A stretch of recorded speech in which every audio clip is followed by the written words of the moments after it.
toda língua confessará que Jesus Cristo é o Senhor. E como igreja do Senhor Jesus Cristo, nós reconhecemos isso agora. Como igreja do Senhor, nós nos curvamos diante da soberania de nosso Senhor Jesus Cristo. E como igreja do Senhor, nós declaramos nesta noite: Jesus Cristo é o Senhor. Jesus Cristo é o Senhor. Jesus Cristo é o Senhor. Jesus Cristo é o Senhor. Jesus Cristo é o Senhor. Oh, Ele é o Senhor. Aleluia. Ele é o Senhor. Nós declaramos isto. Vamos aplaudir o Senhor nesta hora. Aleluia. A Ele toda honra. A Ele toda glória. Aleluia. Vamos abrir as nossas Bíblias no Evangelho de Marcos. Marcos 16, o versículo 7. Marcos 16,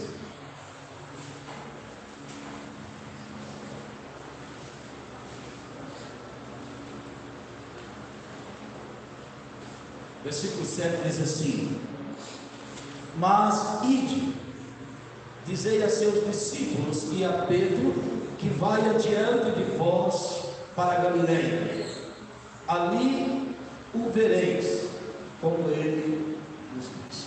Amém?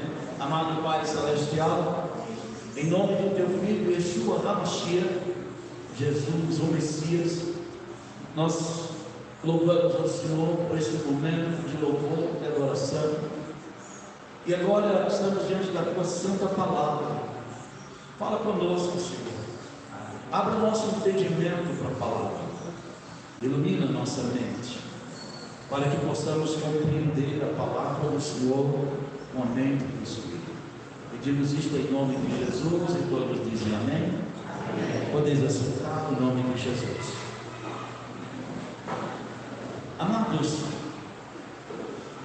eu quero tomar como tema para a minha mensagem nesta noite as palavras do próprio texto que lemos, as palavras ditas pelos anjos que apareceram às mulheres após a ressurreição de Jesus. E o tema da minha mensagem é: dizei a Pedro. Dizei a Pedro. Fala com Pedro. E quando a gente olha esta frase, ou a metade desta frase, nós vamos perceber o valor, a importância desta palavra quando nós voltamos para o contexto em que estas palavras foram ditas.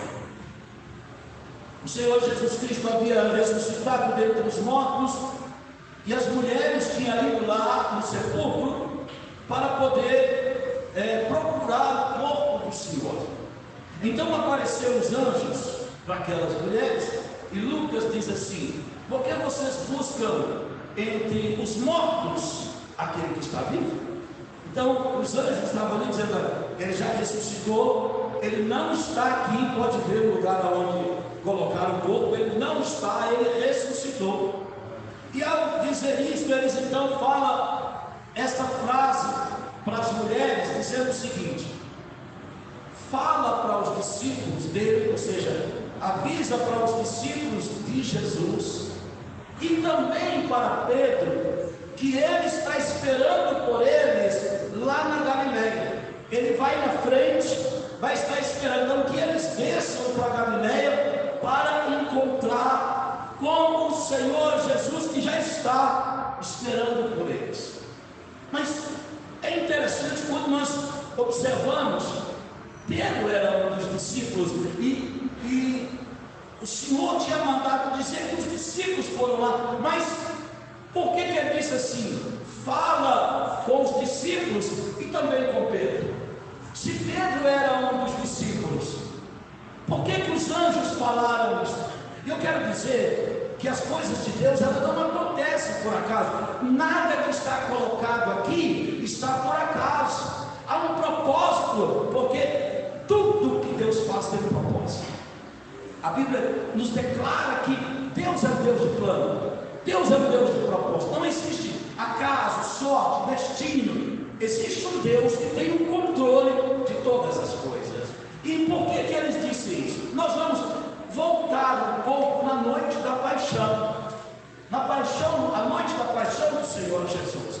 E nós vamos encontrar na noite da paixão duas situações dramáticas. Duas situações dramáticas envolvendo dois discípulos do Senhor Jesus.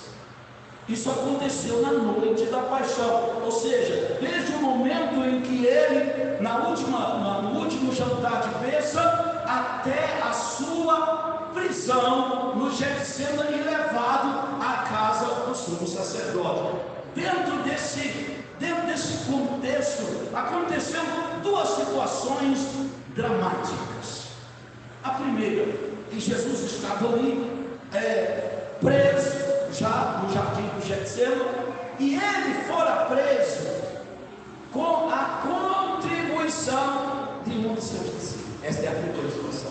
A primeira situação dramática foi a prisão do Senhor Jesus, quando um dos seus discípulos, chamado Judas Iscariote, o traiu, o entregou aos algozes do Senhor, aos inimigos do Senhor Jesus. Judas, então, um dos seus discípulos, um dos 12 que comia com Jesus, que aprendeu com Jesus, que foi escolhido por Jesus, que estivera com Jesus todo o tempo.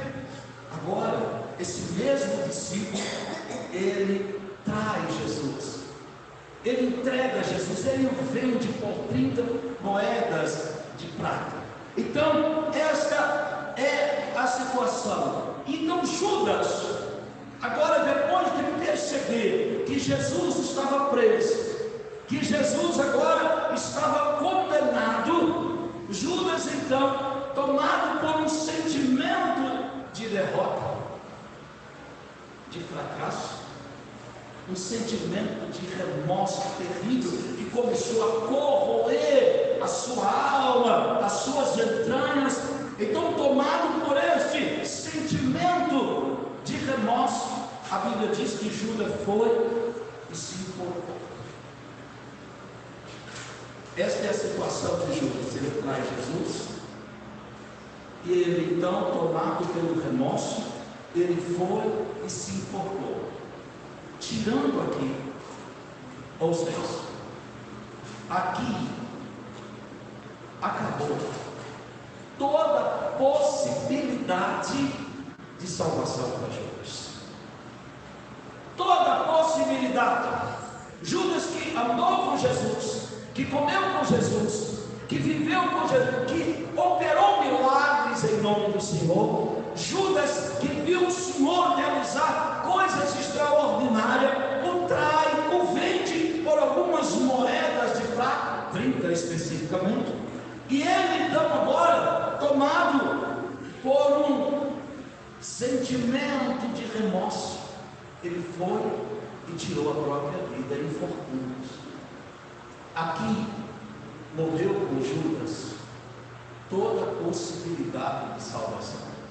Ele perdeu toda a possibilidade de uma eternidade ao lado de Deus. Andou 3 anos e meio com Jesus e morreu e foi no inferno. Esta é a primeira coisa. Mas uma situação não menos dramática envolve agora um outro discípulo. Envolve um outro discípulo, que foi o apóstolo Pedro, um dos discípulos da intimidade de Jesus. Pedro era um daqueles discípulos que fazia parte da intimidade do Senhor. E esse discípulo, do círculo íntimo do Senhor, envolve numa situação não menos grave do que a de Judas. A situação que envolveu Pedro não é menos grave, porque Judas o traiu vendendo, Pedro o traiu negando.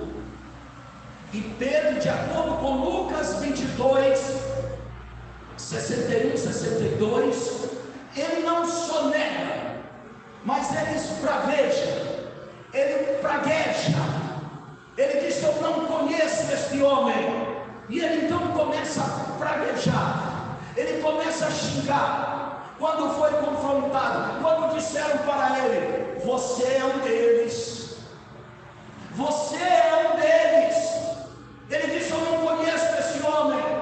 O pecado de Pedro não foi menor do que de Judas, não foi menor. Judas o vendeu por dinheiro, Pedro o traiu. Judas se perdeu. E qual seria agora o destino de Pedro? E sabe o que é mais grave?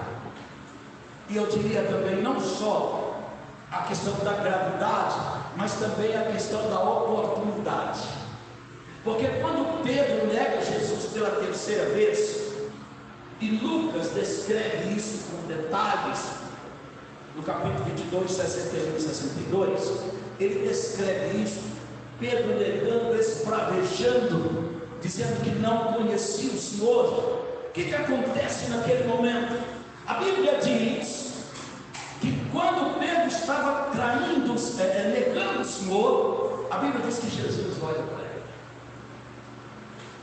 O olhar de Jesus penetrou na alma de Pedro. O olhar de Jesus penetrou no mais íntimo do coração de Pedro. Agora, por que Judas se perdeu e Pedro não? E eu quero dizer aos irmãos que Jesus não amava Judas menos do que Pedro. Jesus não amava Judas menos do que Pedro. Quando Jesus estava no jardim do Getsemane e Judas foi lá entregá-lo, Jesus vira para ele e disse: amigo, com um beijo traz o Filho do Homem. Jesus o chamava de amigo, Jesus o considerava seu amigo. Entende o que eu estou dizendo?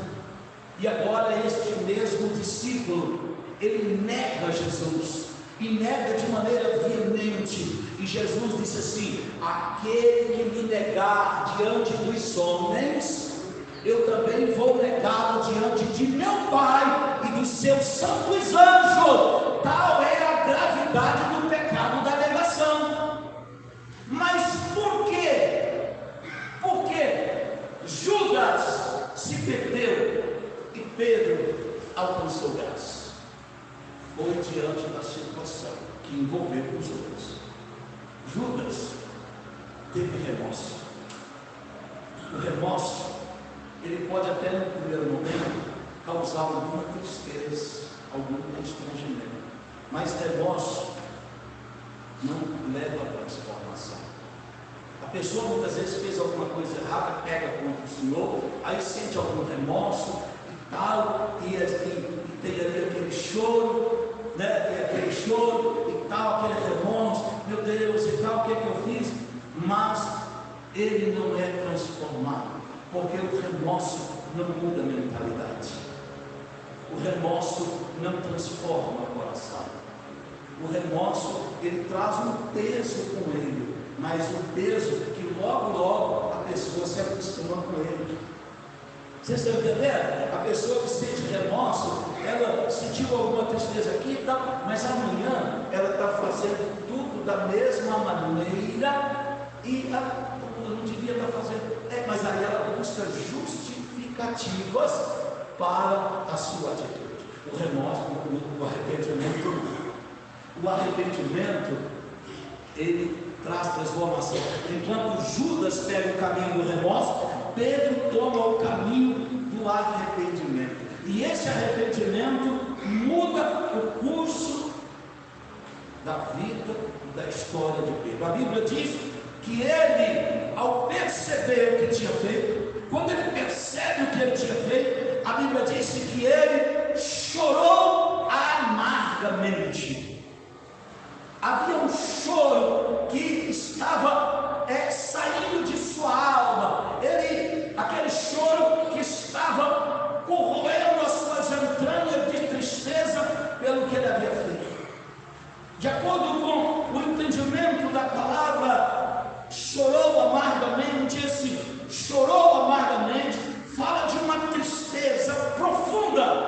de uma tristeza profunda da alma que gera dor. E a Bíblia disse que a tristeza, segundo Deus, leva ao arrependimento. Pedro teve uma tristeza segundo Deus. Então, esse arrependimento de Pedro levou a uma mudança de atitude. Pedro muda. Ele muda naquele momento. E ali, a partir daquela hora, ele percebe essa transformação. Mas fica ainda a pergunta: como seria a vida de Pedro dali para frente? Como ele seria visto pelos demais apóstolos? Haveria ainda lugar para ele no colégio apostólico, entre os apóstolos escolhidos? Como seria a sua vida? Agora que todos sabiam que ele havia traído seu Senhor e Mestre. Um fervilhão de pensamentos, creio eu, tomou conta do coração e da vida de Pedro. Mas, e agora o que fazer? O que fazer? Havia muitas perguntas e poucas respostas. Mas o Senhor Jesus, que conhece o pensamento de cada um de nós, Ele sempre tem as respostas daquilo que necessitamos. E ao ressurgir de entre os mortos, Ele manda este recado para os seus discípulos: dizei aos discípulos e também a Pedro. Eu creio que quando esta palavra soou no coração, no ouvido de Pedro, seu coração encheu de esperança, de alegria, tomado por esse sentimento de expectativa, de que as coisas não haviam acabado. Então eles partem agora para o lugar marcado pelo Senhor. As respostas que Pedro queria estavam nesta palavra. Diz a Pedro, diz aos discípulos e diz a Pedro também. Esta é a resposta. E nesta frase, dizei a Pedro, eu quero extrair nesta noite 4 lições para que nós possamos entender como Deus trabalha. Quero dizer que Deus é um Deus que conhece o coração. Você pode esconder do homem, do pastor, da esposa, do marido, você pode esconder do irmão, mas não esconde de Deus. Deus conhece o coração, Deus sabe o que você pensa, e inclusive Ele sabe o que você está pensando aí agora, sentado nesta cadeira. Ele sabe. Ele sabe o que você está pensando, e não se escapa ao olhar do Eterno. Então, qual a verdade podemos extrair desta frase? Dizei a Pedro. O que nós podemos tirar desta verdade? Primeira coisa, quando Jesus disse para Pedro ir com os demais, aqui Jesus anula o sentimento de rejeição por parte dos discípulos em relação a Pedro. Olha o que ele diz: diz aos discípulos e também a Pedro. Talvez os discípulos tivessem com o pé atrás.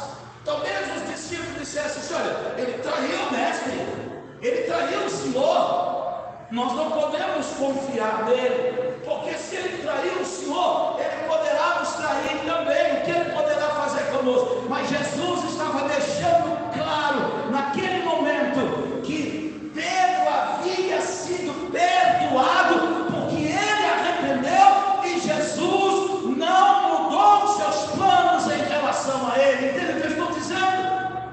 Quando há arrependimento genuíno, quando há arrependimento verdadeiro, ainda que os seus pecados sejam vermelhos como a escarlate, se tornarão mais alvos do que a neve, porque o sangue de Jesus Cristo nos purifica de todo o pecado. A diferença entre Judas e Pedro é porque Judas teve remorso, e o remorso sempre leva a gente a querer se justificar. O remorso nunca faz com que a gente assuma a nossa culpa. A gente pode até assumir, fazer uma meia culpa, mas nunca assumimos a culpa de verdade. Então, primeira coisa, Jesus anula o sentimento de rejeição por parte dos discípulos em relação a Pedro. É como se Jesus dissesse o seguinte: eu aceitei, eu perdoei, eu chamei, eu quero ir. Então essa é a primeira coisa. O Senhor Jesus neutraliza este sentimento, ele neutraliza esse sentimento de rejeição. Jesus demonstra que confia em Deus. Ele demonstra que ele confia em Deus, porque ele viu em Pedro um verdadeiro arrependimento. Antes de ver nossa fala, antes de ouvir nossa fala, antes de ver qualquer coisa de nossa parte, Jesus vai ver o nosso coração, e o nosso coração revelará qual é o nosso sentimento em relação àquilo que fizemos. Então Jesus, ele viu quando ele olha para Pedro, e Pedro sai chorando, Jesus percebe que o seu choro é o choro de um penitente. Ele percebe que o seu choro é de um pecador arrependido. Existem 3 tipos de choro. Existe aquele choro artístico, onde as pessoas choram e os outros veem. Aquele choro de encenação. Existe o choro do remorso, aquele choro onde a pessoa está ali chorando e tal, mas ela não demonstra nas suas atitudes realmente arrependimento. Eu chamo isso de lágrimas de crocodilo. Dizem que o crocodilo, quando pega a sua presa, ele vai triturando ela e chorando, lágrimas descendo dos seus olhos, mas ele está triturando a sua vida. Lágrimas de crocodilo. Tem muitos crentes que têm lágrimas de crocodilo, mas existe o choro, o arrependimento genuíno, verdadeiro, como o choro dele, o choro daquela mulher pecadora que derramou o seu unguento de nardo puro no valor de 300 denários, uma fortuna. Ela derrama aquele vaso, aquele unguento nos pés do Senhor Jesus. E a Bíblia chama de mulher pecadora. Ela é chamada porque diz assim: se esse fosse profeta, ele sabia quem é esta mulher. Ela é pecadora. Jesus sabia quem ela era, porque Jesus conhece cada um, ele conhece os corações. E aí ela chorava, mas o seu choro era seguido de demonstração. Qual era a demonstração? Ela derrama nos pés do Senhor o que ela tinha de mais precioso. Ela derrama. Segundo, o seu choro é seguido de beijos dos pés de Jesus. Ela pega os pés de Jesus, ela vai chorando e beijando e derramando um unguento, ou seja, um arrependimento. Ele é seguido de atitude, de demonstração. E Jesus disse para ela: mulher, os teus pecados estão perdoados. Entende o que eu estou dizendo? Este é o choro verdadeiro. Então, ali Jesus, ele neutraliza esta ação por parte dos discípulos, porque ele vê arrependimento. Segundo, Jesus anula o sentimento de autopiedade de Pedro, porque muitas vezes ele tinha sido perdoado, mas o inimigo de nossas almas reclamou, e aí vem aquelas setas do inimigo. E então Pedro, talvez trancado em si, dentro das suas emoções, começasse a sentir realmente piedade de si mesmo. Sentir piedade de si mesmo não é a resposta, porque a autopiedade é uma afronta a Deus, porque a autopiedade revela que eu não confio na palavra do Senhor, porque a palavra do Senhor disse que eu fui perdoado, restaurado, resgatado, e que eu pertenço a Ele, e que eu sou filho de Deus e nova criatura. Se eu fico com autopiedade, é sinal de que eu não acredito no que a palavra está dizendo. Entende o que eu estou dizendo, irmãos? Os irmãos estão entendendo? Então ele começa. Ali Jesus neutraliza. Talvez ele estivesse pensando: e agora o que é que vai ser de mim? O que é que eu vou fazer? Então, será que o Senhor vai confiar em mim? Mas a palavra, quando ele diz, fala para frente, ela neutraliza o sentimento de autopiedade. Nós não temos que ter sentimento de autopiedade, nós temos que ter sentimento de dependência de Deus. Entende o que eu estou dizendo? Nós temos o sentimento que deve permear o nosso coração, é a nossa dependência de Deus. Dependemos dele, somos dele, pertencemos a ele, devemos depender do Senhor. A terceira coisa, quando Jesus diz, fala para os discípulos e também a Pedro, Jesus, ele anula o sentimento de acusação por parte do diabo, porque agora o diabo vai aproveitar. Ele viu uma brecha. Qual foi a brecha que ele viu? Inclusive Jesus tinha falado com ele um pouco antes.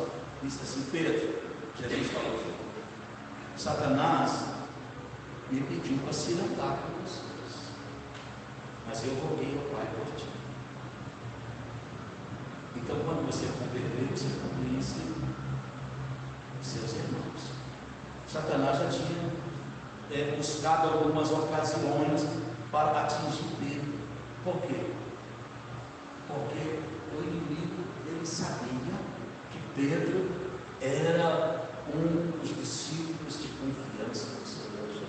E ele procurou de todas as formas, inclusive numa ocasião, quando Jesus disse que era necessário que ele morresse, que ele fosse para Jerusalém, que ele fosse entregue na mão dos gentios, que ele o açoitasse e que ele morresse e que ressuscitasse ao terceiro dia. Pedro falou assim com Jesus: não faça isso, Senhor, faça isso não, tem compaixão de ti mesmo, não faça isso, não vá lá, não, Jesus. Jesus vira para ele e diz: arreda-te, Satanás, arreda-te. Então vocês percebem que havia algumas situações que o diabo estava andando ao redor de Deus. E lembra que eu tenho falado que o inimigo, ele trabalha por oportunidades? Ele trabalha por oportunidade. Quando ele acha brecha, quando ele acha ocasião, ele trabalha. Ele achou uma ocasião na vida de Judas, ele achou uma ocasião na vida de Pedro. Então, quando Pedro se arrepende, quando Pedro se humilha e ele é perdoado, o Senhor Jesus fechou a porta de legalidade que Pedro tinha aberto. Jesus fechou aquela porta, mas o nosso acusador, ele não dorme. Apocalipse 12:10 diz que ele nos acusa de dia e de noite.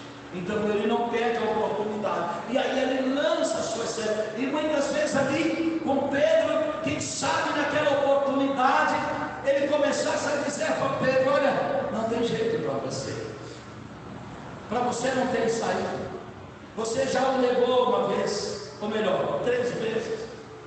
Você inclusive falou com ele para não ir, você decepou a orelha de um servo, você é um cara que não tem jeito mais para você. Mas quando Jesus fala para Pedro descer, toda e qualquer palavra acusatória do inimigo em relação ao que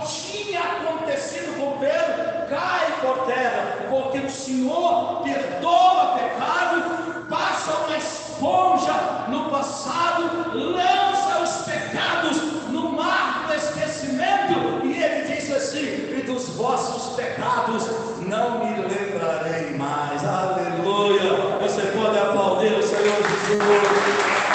Aleluia! Os vossos pecados não nos lembrarei. Onde há arrependimento genuíno, aonde há arrependimento verdadeiro, a mudança, a transformação, não tem uma única pessoa neste mundo que teve um encontro verdadeiro com Jesus e a sua vida continuou a mesma. Se a pessoa disse que teve um encontro com Jesus e ele continua fazendo as mesmas coisas, é porque ele nunca de fato teve um encontro com Jesus, nunca nasceu de novo, nunca se tornou uma nova criatura, pois a palavra de Deus diz: aquele que está em Cristo, nova criatura é. As coisas velhas se passaram e tudo se fez novo. Quem tem um encontro com Cristo, diz o apóstolo Paulo, aquele que mentia não mente mais, aquele que enganava não engana mais, aquele que roubava não rouba mais, porque ele é uma nova pessoa. Entende o que eu estou dizendo? Se a pessoa diz que é crente, mas o seu comportamento, as suas atitudes não mudou, e é de acordo com os padrões deste mundo, ela pode até ser crente, mas ela não é filho ou filha de Deus, ela não é nova criatura, ela não é servo ou serva de Deus, e o Senhor não conhece. Então, isso mostra que Jesus, ele anula o sentimento de acusação que o diabo tinha levantado contra a vida de Pedro. E por fim, quando Jesus manda dizer a ele para encontrá-lo na Galileia, o Senhor está dizendo o seguinte: aquilo para o qual eu te chamei ainda continua. Junto ao mar da Galileia, eu te chamei para ser pescador de homens. E ele leva Pedro lá, no mesmo lugar onde ele encontrou pela primeira vez, e disse: se tu me amas mais do que estes, apacenta as minhas ovelhas. E quando Jesus disse: tu me amas mais do que estes, não é mais do que os outros. Não é mais do que os outros. Quando Jesus diz: tu me amas mais do que estes, ele aponta para os peixes. Pedro havia pegado 153 grandes peixes. E quando Pedro disse assim: eu vou pescar, os outros também disseram: nós vamos com você. Nós vamos com você. Aquele que tem o chamado de Deus para cumprir o propósito, aquele que se arrepende diante do Senhor, Deus o confirma dentro deste propósito. E aí ele diz: tu me amas mais do que este? Foram perguntar a ele 3 vezes. E ao final ele disse: sim, Senhor, tu sabes que te amo. Então cuida das minhas ovelhas, cuida das minhas ovelhas, cuida do meu irmão. E ali o apostolado de Pedro é confirmado. Aquele que há 3, 4 dias atrás, aquele que há alguns dias atrás, porque Jesus, ele fica com os seus discípulos por 40 dias, não sabemos se isso deu no começo, no meio ou próximo da sua ascensão, mas aquele que havia negado o Senhor, que havia traído a confiança do seu Senhor, o negou. Ao se arrepender, Jesus confirma a ele o seu chamado. E aí então as coisas acontecem. Jesus o estabelece. Nós vimos aqui situação de dois discípulos. Todos dois caminharam com Jesus ao mesmo tempo. Todos dois foram tratados por Jesus da mesma maneira. Todos dois. Judas era chamado de amigo. Judas tinha um cargo de confiança. Ele era o tesoureiro. Era um cargo de confiança. Todos dois tiveram a mesma oportunidade, mas com um fim totalmente diferente. Os dois estiveram caminhando juntos, pecaram, mas tiveram fins diferentes. O caminho que escolheram e a atitude que tomaram os levaram-nos. Um tomou o caminho do remorso, e isso foi a sua ruína. O remorso leva a ruína. Quando pecamos contra Deus, não temos que nos sentir com remorso. Temos que nos sentir culpados. Temos arrependermos. A culpa é o reconhecimento dele. E o arrependimento é o que leva à transformação da mudança. Foi o que Jesus disse dizer a Pedro. Ele também, porque antes ele já havia tomado o caminho do arrependimento. Quando Jesus disse para ele ir, é porque ele já tinha tomado o caminho do arrependimento. O choro amado, ele chorou a cabeça. Muitas vezes nós precisamos chorar e sentir a solução.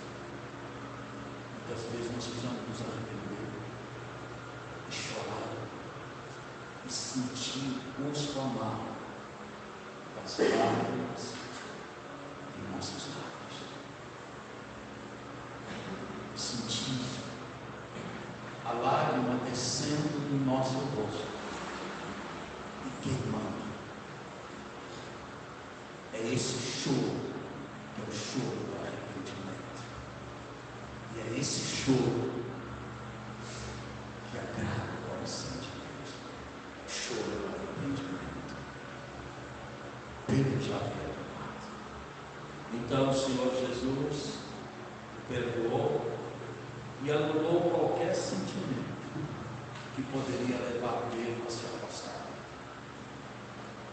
Quando Jesus o perdoa, Jesus anula através do perdão todo sentimento que poderia levar Pedro a se afastar de Jesus. Entende o que eu estou dizendo? Jesus não queria que Pedro se afastasse. E por isso, ao ver que ele se arrependeu, que ele chorou, Jesus anula. Jesus anula qualquer palavra acusatória, qualquer palavra que pudesse fazer com que Pedro se afastasse. Pedro não culpou ninguém. Ele não culpou os discípulos. Ele não culpou os seus colegas. Ele reconheceu que a culpa era sua. É isso que precisamos fazer. Quando pecamos contra Deus, temos que parar de culpar os outros. A culpa é sua. Você pecou. E você precisa se arrepender. Choro verdadeiro. Porque senão, o fim pode ser igual a Jesus. Jesus trouxe Pedro para perto dele, porque Pedro queria ficar perto dele. E eu quero terminar esta mensagem dizendo o seguinte: esta é uma mensagem que fala de perdão, restauração, cura e oportunidade. Todas essas coisas nós encontramos nesta mensagem. Perdão, restauração, cura, curar, e oportunidade. Voltou novamente ao ministério. Então, quero te dizer uma coisa: Deus está pronto para te perdoar, curar a sua alma. Seu problema é cura emocional, Ele pode te curar. E Ele cura. Está pronto a te dá oportunidade. Oportunidade. Porque a Bíblia diz: se o justo cai 7 vezes, 7 vezes. Então, oportunidade. Ouça: perdão, restauração, cura e oportunidade. Este é o cerne desta mensagem. É o cerne desta mensagem. Oportunidade. Agora ouça. Porém, tudo isso é resultado das escolhas que fizemos. Judas escolheu o caminho, Pedro escolheu. Então eu vou te dar um conselho nesta noite. Se você precisa, escolha tomar o caminho do arrependimento, se humilhar diante do Senhor. E não adianta, não existe atalho. Não existe atalho. E não adianta, se as pessoas não entendem isso, as pessoas não precisam te entender. Ninguém precisa te entender para você ser curado, perdoado, restaurado. Você precisa só se arrepender de todo o coração.